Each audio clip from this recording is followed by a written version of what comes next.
Hello, everyone. Welcome to another one of the GBWN podcasts. Today with us, we have Liz Hind and Samah Krichah from the UK Women's Budget Group. And we're very thankful that you're here and willing to share your lessons learned, experiences, and everything on our GBWN podcast. Today's topic is unpaid care work. And UK Women's Budget Group is said to put feminism into economics and economics into feminism. So from this perspective, it's going to be very interesting to see your inputs on this topic. So we're going to start with Liz.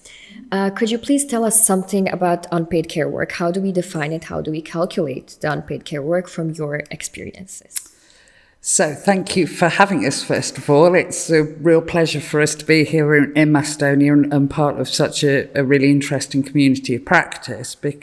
And I think that it's really important for us to come together because questions like this, there are lots of different answers to this question.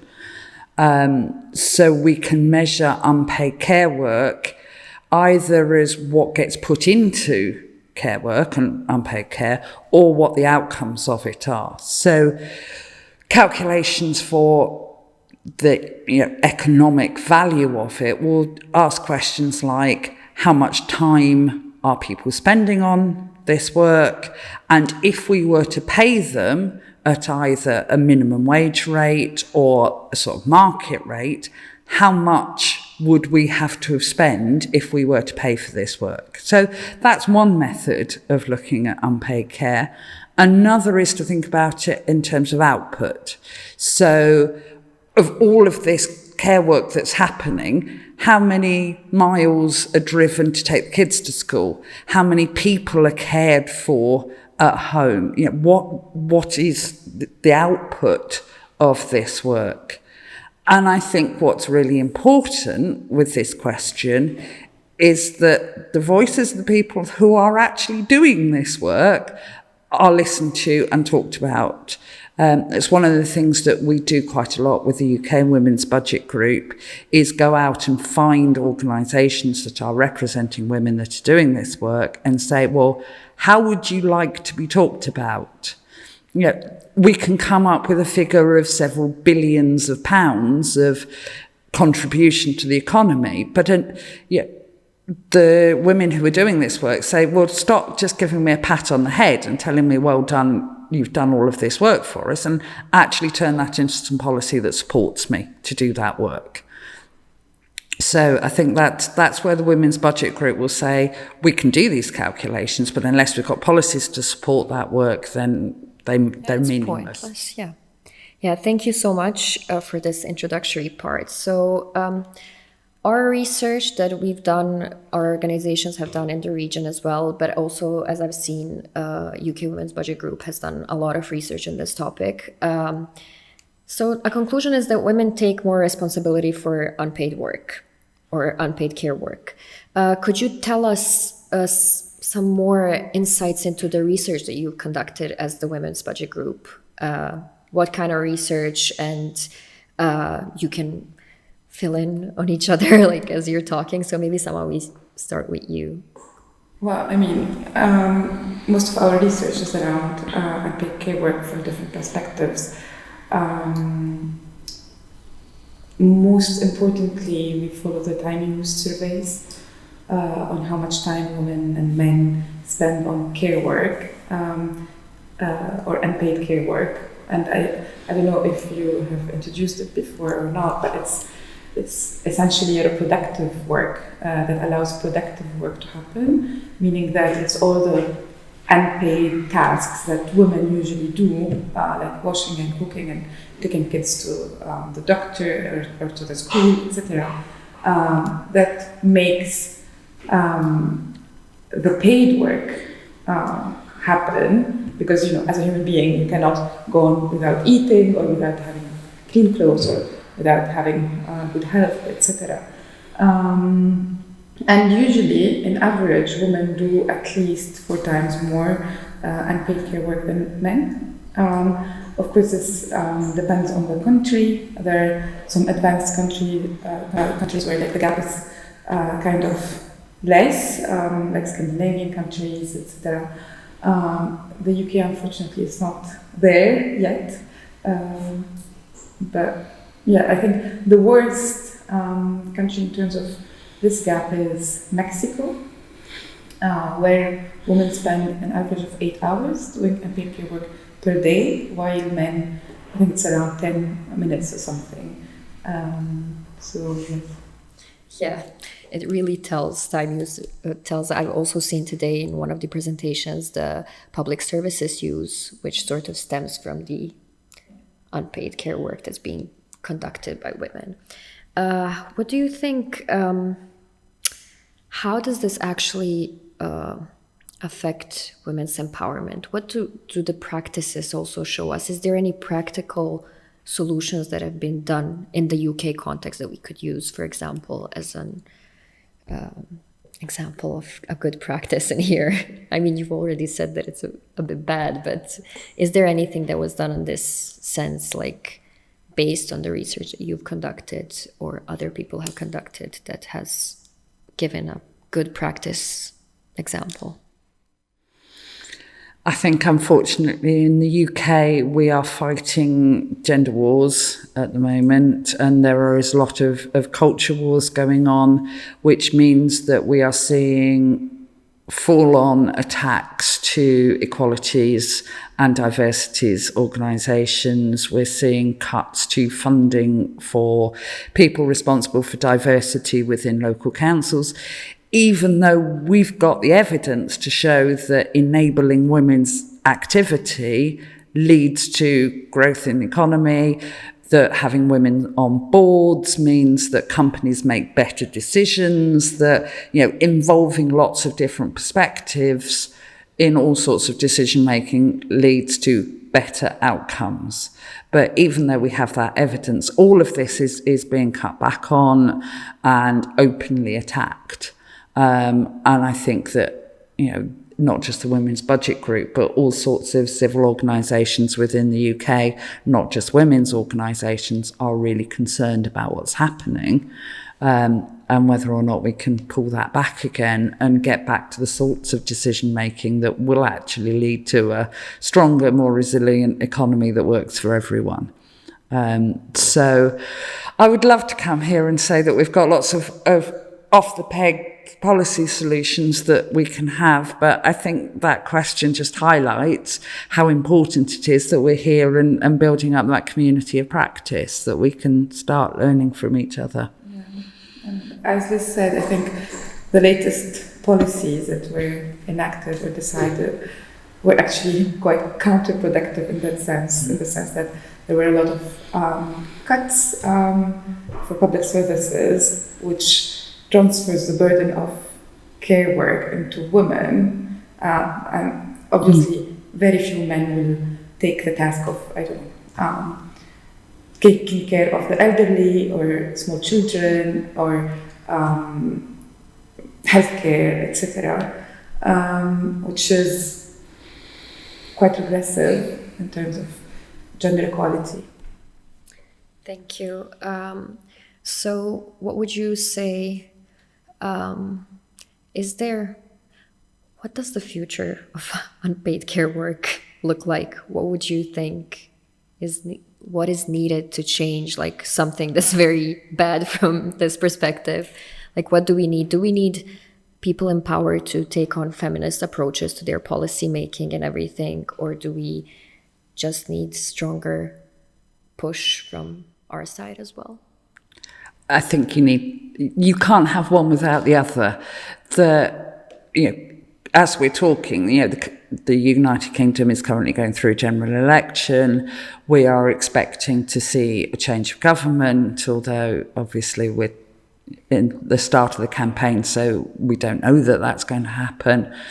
But we would hope that an incoming government would actually start looking at these problems closely, because we've got stagnating economy within the UK, and people are the economy, and that while we have stagnating population, while we have a lack of productivity, while we've got rises in long-term sickness, that we cannot have a strong economy. And part of the solution to that is understanding half of your population, which is women, and actually thinking about how do we enable the sorts of work that women do, whether it's unpaid work or as part of the labour market or as women's roles within the informal economy, that all of these things need to be looked at in order to move our economy on and make sure that it's something that is working for everyone, and sees that the sorts of growth that the OECD is saying will come from gender-responsive budgeting. In order to get those incoming politicians who will be very new in their jobs to actually start doing that, you've got to have women's organisations saying, well, this is where your priorities are, this is where we would like you to start, and this is how we can start understanding gender in a way that leads us to a stronger, more resilient economy. And I think one of the things that's really coming through on that is the social care sector and wage bargaining within social care, so that women's work is paid at the same level as typical men's jobs are. And I think we are seeing that as a priority. I hope we are. Who knows where we'll be by the end of the year, but that's what I'm clinging on to, that we can start there. And please, somebody start looking at this so that we can actually start paying women for the work that they do properly, and then we can start moving on to some of the other priorities that we might have, like properly recognising unpaid care, making sure that we've got a carer's allowance that actually allows carers to live, which would be wouldn't that be a bare minimum? But okay. Yeah. Well, it's not at the moment. Carers allowance in the UK is pittance, absolute pittance, and we're expecting women to completely leave their jobs, live on nothing, and then pick up their jobs later on and go back to the same level that they were working at, and of course they're not. So we'd see quite a shocking gender pay gap for a country which are actually quite wealthy. Yeah. Not only pay, but also pensions, because all this time that it's taken from your career, it's a time where you are not paying pension contributions, which means at older age you will not be able to receive a decent retirement allowance or pension. However,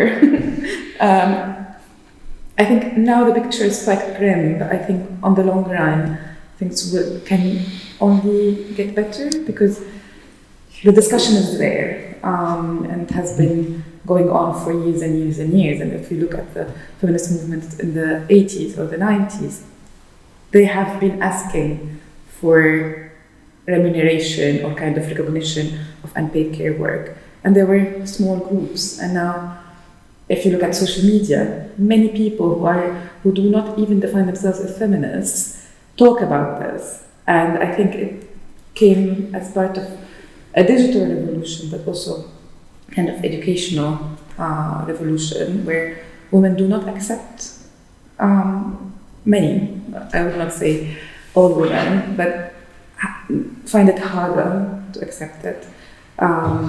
They do this work for free. So I think there is still hope. We should not be, this is why we do the work we do. So that's right, because I guess we all sort of manifest the positive future, but sometimes I think we should just remotivate ourselves, because we lose the hope on the way, when obstacles happen. I wanted to ask one more question. We're finishing up soon, but I just wanted to ask, how oftentimes we hear what about the men, and where are the men in all of that? And I'm not sure whether we should just work on dismantling, include men in the process of valuing unpaid care work, include men, include politicians, male politicians, or everything, or should we just dismantle this whole principle of women performing the unpaid care work? And I'm somehow, I get lost in the thoughts around it, because I'm not sure if we, by include men intend to just raise their awareness and be like, oh, please support this cause? Or do we actually like try working on that? And how do we dismantle that system? I'm not talking about dismantling patriarchy, because that would be a whole like set of wars again. But just working on that whole understanding. Like, for example, in our region, I think it's very unpaid care work is, I don't even know if there's a percentage of men who perform it. I'm not sure about the detailed statistics, but what I've seen around me, it's always the women performing it. And it's not like majority of it, so it's always women. So how do we start? Where do we start on like dismantling the gender roles around? Well, I think there are several ways of looking at this, but I'm from the school that says that educating men is another unpaid work that women have to do, so we don't need to do that. They need to learn by action. If women stop doing what is required of them and ask men to share the responsibility, this can be a way of reducing the gap. But also, it's not always very easy. Sometimes you are under the obligation of carrying this. So I think policymakers need to have a role in this in terms of awareness raising through education, through the media, but it's not something that women have to add to their chores as well. I don't know what Liz thinks about.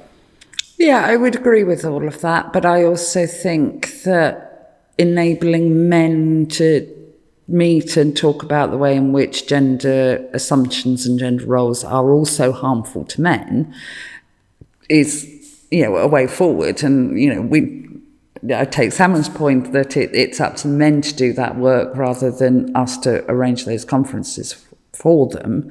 But going back to the UK examples, one of the biggest killer of young men is suicide. Gender roles are not working for men as well as they're not working for women. And while women might argue that,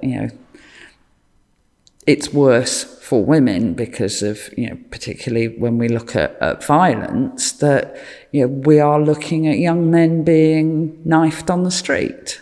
So, those sorts of gender roles are harmful for everyone. And if we all want to, lead the life that we want to live, then we need to start looking at all of them and dismantling them. And there are men out there who would love to take more time looking after their children and spending time with their children, but their own gender expectations and self-employed men, for example, get no time off of paternity. So how can we expect self-employed men to do the paternity that they would like to be able to do unless we've got those policies set up for them? So I think that there is a growing recognition that gender roles are harmful for everyone, and men can start talking about it from their aspect as well as we can have conversations like this and enjoy ourselves coming to Macedonia and meeting lots of